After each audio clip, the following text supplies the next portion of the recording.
안녕하세요. 인터뷰 선물 양영은입니다. 선물은 이미 잘 알려진 명사뿐만 아니라 아직 잘 알려지지 않은 사람들의 알려질 만한 이야기도 전해드리는데요. 오늘이 바로 그렇습니다. 세계의 IT 수도 미국 실리콘밸리를 찾는 한국인들이 가장 만나보고 싶어 한다는 젊은 한국인 조성문. 그는 누구이고 그가 직접 경험한 실리콘밸리는 어떤 곳인지 또 창조 경제에 관한 조언까지 지금부터 들어봅니다.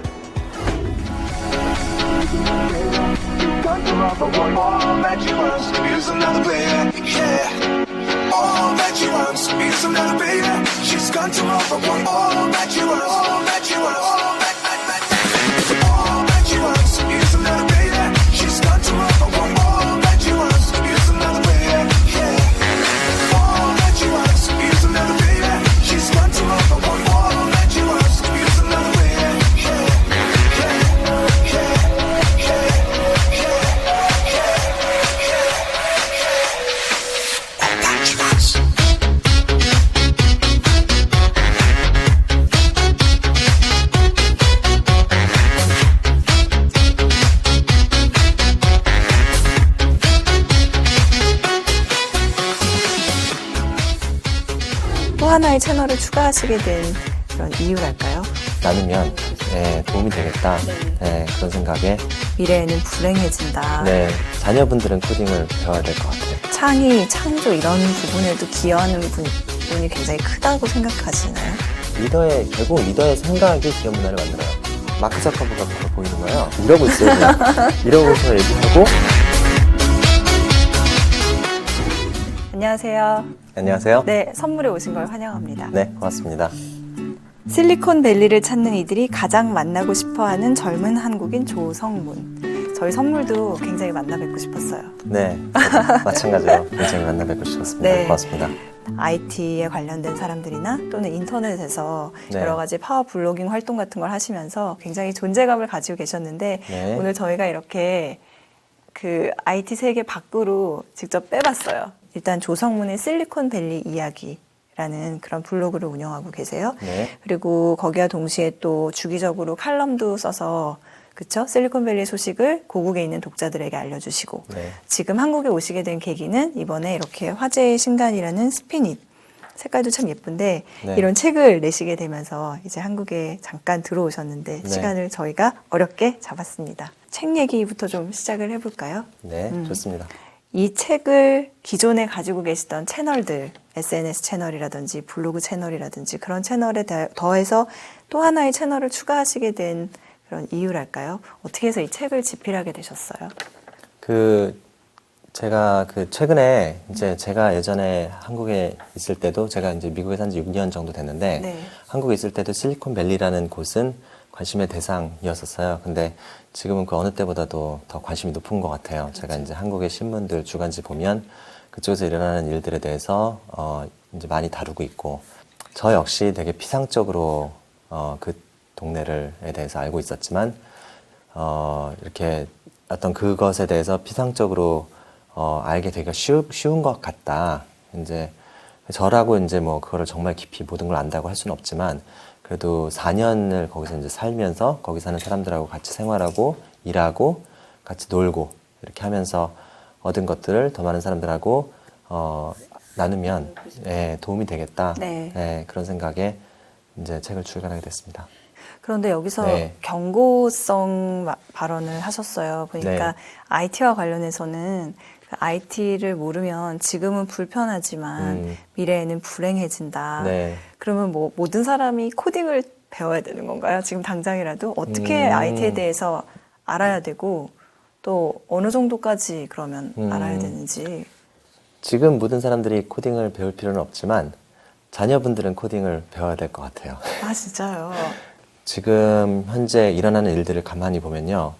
뭐 산업혁명이 일어났고 금융혁명이 일어났고 금융은 앞으로 더욱 발전하겠지만 그리고 IT도 컴퓨터의 발전과 함께 혁명이 이미 여러 차례 일어났어요. 네. 그리고 인터넷 혁명, 그다음에 모바일 혁명 이런 식으로 얘기하듯이 일어났는데 앞으로 뜨게 될 산업군이라든지 그리고 앞으로 더 많은 부를 거머쥘 그 분야를 생각하면 이 IT 관련한 업계 이쪽 인더스트리에서 이 산업군에서 생성되는 부의 양이 점점 늘어날 거라고 저는 네. 생각을 해요. 부의 양은 일정하게 정해져 있어요. 근데 한쪽으로 점점 부가 늘어나면 그 바깥에 있는 사람들은 점점 부가 줄어들어요. 부가 이제 옮겨가고 있다는 뜻이에요. 새로운 곳으로.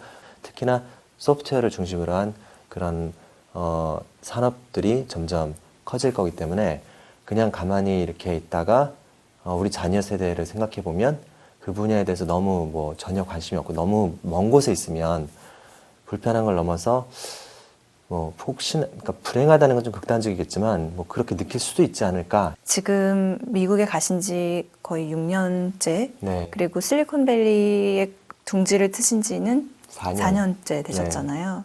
어떻게 진짜 가보시니까 네. 많이 다른가요?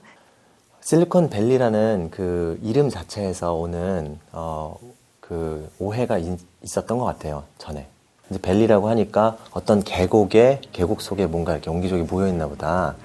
뭐 그렇게 생각을 했었는데 막상 가보니까 어마어마하게 넓은 지역이고 남북으로 100km 정도 되는 지역에 회사들이 이렇게 쫙 산호세에서 샌프란시스코 사이에 쫙 나열되어 있는 거고 그 실리콘이라는 단어도 또 오해 소지가 있는 것 같고 지금 그 전에는 이제 실리콘이라는 그 반도체 산업이 위주가 돼서 발전해 왔던 동네인데 지금은 이제 소프트웨어 산업으로 이제 완전히 분위기가 옮겨갔거든요. 근데 이제 제가 가기 전에 생각했던 것은 약간 환상을 가지고 있었어요. 부유한 사람들이 살고 있는 부자 동네고 그런 글로벌 기업들이 막 모여서 뭐 무슨 천재만 거기 살고 있고 그러니까 환상이 여러 가지 있었어요. 그래서 그리고 이제 가서 막상 이제 제 가기 전에 막 지도에서 이렇게 검색해가지고 위성 그 지도도 확인해보고 이러고서 이제 그곳에 가서 딱 도착을 해서 삶을 시작했는데 재밌었던 점은 제가 생각했던 것에 못지않게 뛰어난 사람들이 참 많은 동네. 그냥 이렇게 길거리에서 카페에서 만나는 사람 그리고 뭔가 이렇게 제가 벼룩시장 같은 걸 통해서 네. 뭐 중고 물품 사고 팔고 이런 거 좀 했었거든요. 해보니까 그런 걸 하면서 이렇게 만나는 사람들 있잖아요. 네네. 그런 그냥 사람들이 정말 엄청난 스토리를 가지고 있는 거예요. 그냥 길거리 가다 마주친 사람, 뭐 네, 그렇게 모든 사람이 우연히 다 만나요. 그렇다고 할 수는 없지만 그렇게 마주친 사람 중에서 제가 와 싶은 그런 사람들이 참 많았어요. 그러니까 이런 사람들이 많이 집중적으로 몰려있는 곳이라서 더 이제 살면서 신이 났고 이제 저는 좀 호기심이 많은 이렇게 네. 네, 평소에 그렇다 보니까 누군가 이렇게 만나면 좀 많이 물어봐요. 예, 뭐 왜 여기 왔고 뭐 하냐. 이제 그래서 지난번에는 중고 매트리스를 사려고 이렇게 해가지고 만났는데 한 유태인 사람을 만났는데 유택의 미국인을 만났는데 뭐 창업을 시작했다. 네. 원래 변호사로 오랫동안 일했었는데 변호사들이 쓰는 소프트웨어가 마음에 안 들어서 자기가 직접 그 소프트웨어를 만들고 싶어서 워싱턴 DC에 있다가 실리콘밸리로 이사 왔어요. 팔로알토에서 살면서 그 소프트웨어 만드는 일을 시작했다. 이런 얘기를 해요. 그 이야기가 너무 재밌어서 이제 또 더 물어보고 그러다가 둘이 이제 되게 친한 친구가 됐고 제가 그 회사에 투자를 하기로 했고 그 회사는 지금 그 변호사를 위한 소프트웨어 만드는 일을 하고 있고 그런 식으로 이제 인연이 맺어지는 그런 재미난 인연들이 정말 많습니다. 그런 환경이 그 소위 말하는 실리콘밸리의 혁신이나 창의, 창조 이런 부분에도 기여하는 부분이 굉장히 크다고 생각하시나요? 맞습니다. 샌프란시스코의 회사들 보면 뭐 맥주도 무제한으로 먹을 수 있게 그냥 해놨어요. 일하면서 그냥 맥주 마시면서 일해요. 그런 자유로운 분위기도 그것 때문만은 아닌 것 같고 그보다 더 핵심적인 거는 리더들의 생각. 실리콘밸리의 회사를 이끄는 창업자들과 리더들의 생각. 그러니까 조직 문화나 기업 문화라는 얘기 많이 사람들이 하잖아요. 중요한 게 뭔지 아세요? 결국 리더의 생각이 기업 문화를 만들어요. 그 맨 윗자리에 가장 꼭대기에 있는 사람이 내가 만들고 싶은 회사는 어떤 회사고 내가 승진시키고 싶은 사람이 어떤 사람인가. 10만 명짜리 회사든 20만 명짜리 회사든 그 리더가 중요하게 여기는 그 스타일에 따라서 기업 문화가 결정이 돼요. 그래서 오라클이라는 회사에 있으면 오라클의 그 리더인 레리 앨리슨의 그냥 그 생각이 오라클 전체 12만 명 직원들에게 지금 기업 문화가 퍼져 있어요. 그리고 페이스북 캠퍼스에 그냥 가서 걸어 다니면 느껴지는 게 있어요. 이 사람들이 이렇게 활기차고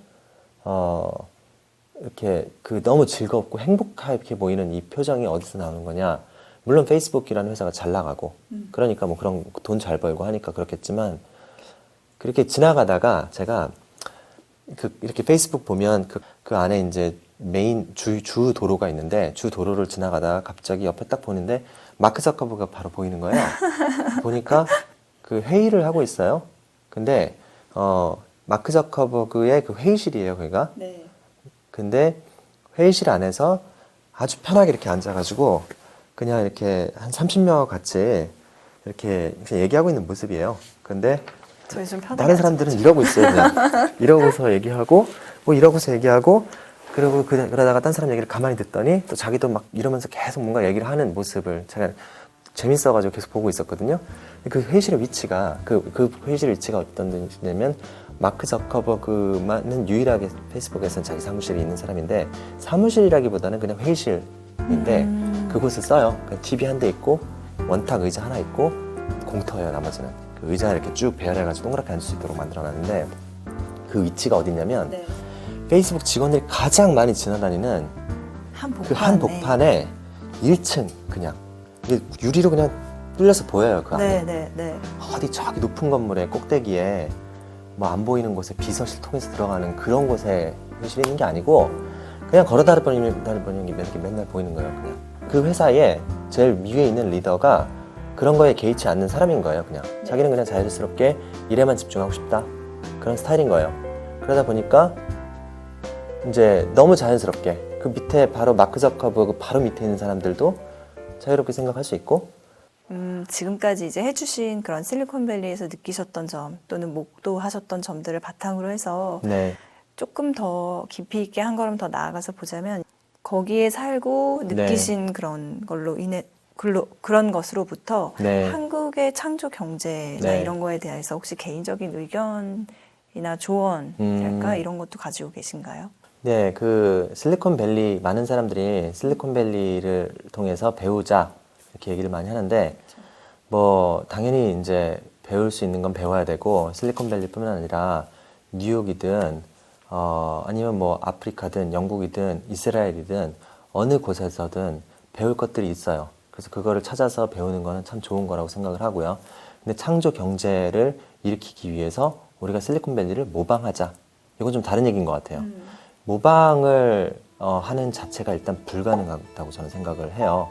그 이유는 실리콘밸리라는 그 곳에 자원이 집중되고 이 혁신이 일어난 거는 뭐 50년, 100년의 일이긴 하지만 그 전에 미국 자본주의 역사도 거기 다 녹아 들어있는 거고 그 전에 산업혁명의 역사도 다 녹아 들어있는 거기 때문에 수백 년을 거쳐서 쌓아 올린 거를 한 번에 이렇게 모방하는 거는 불가능한 일입니다, 일단은.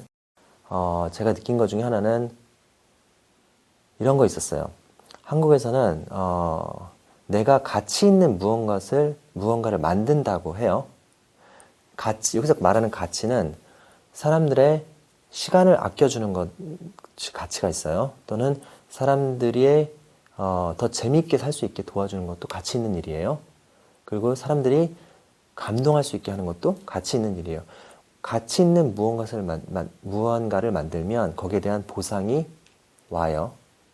거기에 대한 그 보상이나 그 보상이 올 것인가에 대한 생각이 훨씬 더 저는 불확실했던 것 같아요. 한국에 있을 때는. 한국에 있을 네. 때. 제가 뭔가 누군가에게 가치 있는 것을 만들었을 때 나한테 보상이 돌아올 것인가? 그리고 누군가에게 가치 있는 걸 만들었는데 대기업이 그냥 들어와가지고 먹어버리면 어쩌나? 가치 있는 무언가를 만들었을 때 거기에 대해서 우리가 보상이 올 거라는 거에 대한 그 순환고리가 잘 안 보였던 것 같아요. 예.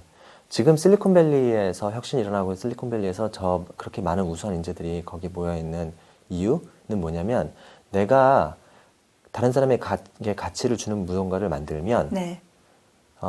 보상이 올리라는 그러니까 보장이 세상에 있는 건 없어요. 예, 당연히 무언가를 하든 항상 위험 요소가 따르기 마련인데 사람들이 훨씬 더 그 부분에 대해서 자신감이 있는 것 같아요.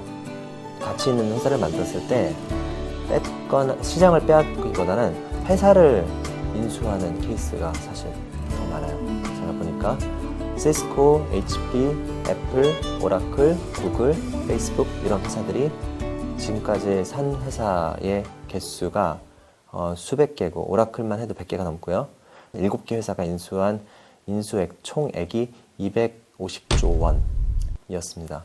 250조 원이라는 돈이 그 창의적이고 혁신적인 것을 만든 사업가 그리고 그런 사업가를 지지해준 투자자들에게 돌아갔다는 뜻이에요. 그 차이가 네. 뭔지 좀 더 구체적으로 여쭤봐도 될까요? 네. 빼앗기는 것과 인수되는 것. 굉장히 큰 차이인 것 같거든요. 네. 그 차이에 대해서 좀 더 듣고 싶어요. 네, 제가 그 되게 재밌게 생각했던 부분 중에 하나인데 미국에서 첫 삶을 시작하면서 이제 저는 이제 MBA를 하기 위해서 이제 처음에 갔기 때문에 학교에 이제 딱 앉았어요. 첫 수업 시작하고 그때 좀 신선하게 느껴졌던 게 뭐냐면 그 표절이라든지 다른 사람이 만든 거나 필기한 것조차 이거를 복사하는 것도 큰 죄악이다.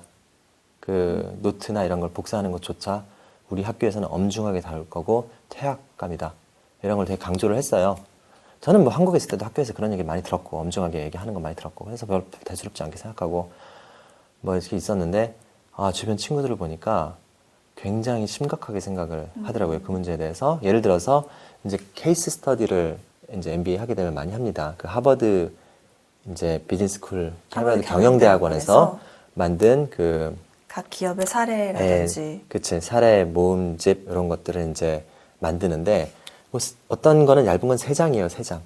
3장짜리가 7달러니까 3장짜리를 한 뭐 8,000원, 9,000원 주고 사야 돼요.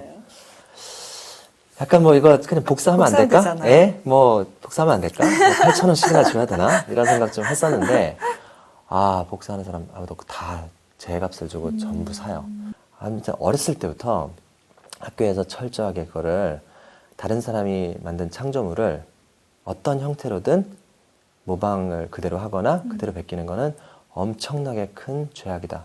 엄청나게 큰 죄악이다. 이거를 철저하게 가르쳤던 거예요. 네네네. 그러다 보니까 이제 나중에 이제 대학원 다니는 학생들 보면 미국에서 이제 그런 교육을 받고 자란 친구들 보면 그런 거에 대해서 돈을 당연히 내야 되는 걸로 생각을 하고 아무리 비싸도 돈 내야 되는 거 생각하고 그러니까 자기도 그런 걸 만들면 돈을 기꺼이 당연히 받는 거를 당연하게 생각해요. 내가 시간을 들이고 공을 들여서 뭔가를 만들었으면 돈 받는 게 너무 당연한 거예요.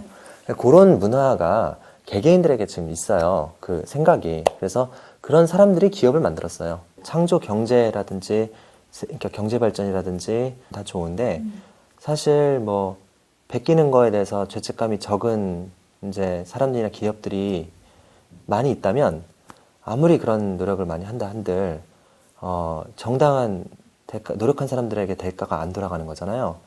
그러면 신이 나겠어요? 창조를 하고 싶겠어요? 굳이 수고해서 그렇게 하고 싶지 않겠죠. 네, 이미 뭔가를 만들어 놓은 틀이 있으면 그 틀에 쏙 들어가서 모방을 열심히 하는 게 훨씬 더 돈도 많이 벌고 편한 방법이고 이걸 직접 만드는데 드는 돈이 100억이 든다고 예를 들어요. 어떤 제품을 만들기 위해서 그런 제품을 만든 회사를 1,000억을 주고 샀어요. 10배나 되는 돈을 주고 예를 들어서 그러면 좀 얼핏 경제 논리로는 맞지 않아요. 예, 조금 욕먹더라도 200억 정도 들여가지고 좀 이렇게 약간 좀 비슷하게 만들 수도 있었는데 그러면 좀 이제 지나치게 너무 많이 돈을 쓴 게 아니냐 생각이 들지만 어쨌든 결국은 그렇게 해서라도 대가를 지불하는 게 소비자들에게 더 좋은 신뢰를 얻을 수 있고 이 기업은 좋은 제품에 정당한 대가를 지불하는 그런 정직하고 좋은 기업이다라는 인식을 심어줄 수 있고 그걸 통해서 그 기업은 더 크게 성장을 해나가요. 그러니까 그런 식으로 계속 성장을 하고 있는 게 실리콘밸리를 돌리는 지금 가장 큰 힘이에요. 그러니까 장기적인 관점으로 네. 보고, 그쵸? 아까 네. 그 비용을 조금 들여서 사신다는 것과 많이 들여서 사는 거의 차이는 결국에는 장기적인 관점으로 정도를 걷겠다라는 그런 의지의 발현으로도 이해할 수 있지 않을까 네, 싶은데. 뭐 모든 회사나 모든 사람들이 다 그렇게 한다는 거는 아니지만 전반적으로 그런 분위기가 녹아 있다. 그래서 그래서 그런 일들이 발생하면 생기는 일은 그 1,000억 소식을 받은 사람들이 큰 부자가 되잖아요. 그걸 만든 사람들이. 네. 그러면 그 소식과 소문이 꼬리에 꼬리를 물고 전 세계로 퍼져나가요. 꿈이 있는 사람들이 그 스토리 때문에, 그 이야기 때문에 더 많이 실리콘밸리로 모여들어서 더 큰 꿈을 이루기 위해서 노력하는 장소가 돼요, 그곳이. 그리고 그래서 제2의 그런 사람이 또 되고 싶어. 더 되고 싶고 또 태어나죠, 그 자리에서. 네. 실리콘밸리에 가서 관점, 내 삶을 바라보는 관점이 네. 네. 나 아니면 세상을 바라보는 관점에 변화가 있으셨나요? 그 관점이 날카로워지지 않았나 이런 생각을 저는 좀 하는데, 그러니까 시야가 넓어지는 것과 동시에 관점은 더 날카로워지는 것 같아요. 시야가 넓어질수록. 네. 어떤 현상을 봤을 때 이것을 해석한 다음에 왜일까? 항상 어떤 현상에는 왜라고 질문하면 그 파고 들어갈 수 있는 이유들이 있고, 네. 그 이유에 대해서 또 왜라고 물어보면 계속해서 파고 들어갈 수 있는데, 얼마나 깊이 내려갈 수 있는지가 는 다양한 경험을 통해서 나올 수밖에 없다는 생각이 좀 들더라고요. 그래서 꼭 뭐 이렇게 실리콘밸리 가서가 아니라 좀 이렇게 다양한 문화를 보다 보면, 그런 문화 경험을 많이 한 사람들을 얘기를 들어보면 그 현상의 원인에 대해서 좀 더 많은 생각을 해봤구나 이런 생각이 들 때가 있어요. 그래서 저는 제가 이제 그곳에서 살고 그곳에서 부딪히고 살면서 얻은 것 중에 저에게 가장 큰 수학은 제가 무언가를 봤을 때 좀 더 이렇게 왜 그럴까라는 고민을 해보는 게 너무 재밌고, 예, 더 깊이 있게 해보게 되고, 그렇게 깊이 있게 해본 고민을 다른 사람들과 나누는 것이 너무 즐거워졌다는 사실? 네. 그게 참 재밌는 것 같아요. 저희 이제 선물에서 성모님은 아직 많이 젊으시지만 그래도 이제까지의 삶을 지금 많은 일을 굉장히 활발하게 하고 계시니까 네, 지금까지의 삶을 살아오면서 내가 받은 선물 네. 그리고 앞으로 남기고 갈 선물은 어떤 게 되는지 한번 정리해 보신 적 혹시 있으세요? 살면서 선물 많이 받았죠. 저희 부모님으로부터 받은 사랑과 지지가 제가 받은 물론 가장 큰 선물이고요. 제가 나눠줄 수 있는 선물이라고 한다고 하면, 소위 말하는 IT의 수도 서울에서 살면서 보고 배우고 느낀 것들이 많이 있는데, 그것을 제 시간을 써서 최대한 많이 제가 느낀 점들을 나누고 싶고요. 더불어서 제 스스로 그걸 바탕으로 가치 있는 일들을 더 많이 하고 싶어요. 저한테 도움을 준 그런 많은 분들이 있었던 만큼 최대한 제가 할 수 있는 한 도움을 주면서 살고 싶다. 한국의 스타트업, 그리고 한국에서 어쨌든 가치 있는 것을 만들고 싶어 하시는 분들, 진지하게 그런 분들이 제가 뭐 아직은 참 부족하지만 더 많은 능력이 생기고 더 많은 가치를 만들어내서 그런 분들이 충분히 보상을 받으실 수 있도록 하는 일을 돕고 싶습니다. 이제 정말 미국에 돌아가시지만 곧 네. 가셔서도 진짜 그 미국에서 경험한 남들이 하지 못한 경험들, 또 그 가운데서 한국과 미국을 다 아시는 분이니까 네. 한국 사람들한테 시사할 점들, 또 생각해 볼 거리들, 네. 그리고 이것이 더 좋다면 또 받아들일 수 있을 거고, 네. 그런 그 지혜들을 많이 나눠주셔서 꾸준히 저희 선물과 또 많은 사람들과 한국의 많은 대중들과 연결되어서 지낼 수 있으면 좋겠다는 생각이 들어요. 예, 초대해 주셔서 너무 감사합니다. 진짜 네. 바쁜 시간을 할애해 주셔서 정말 고맙습니다. 네. 네, 그러면 근시일 내에 또 한국 들어오셨을 때 또 뵐 수 있길 바랄게요. 네, 고맙습니다. 네, 감사합니다. 네.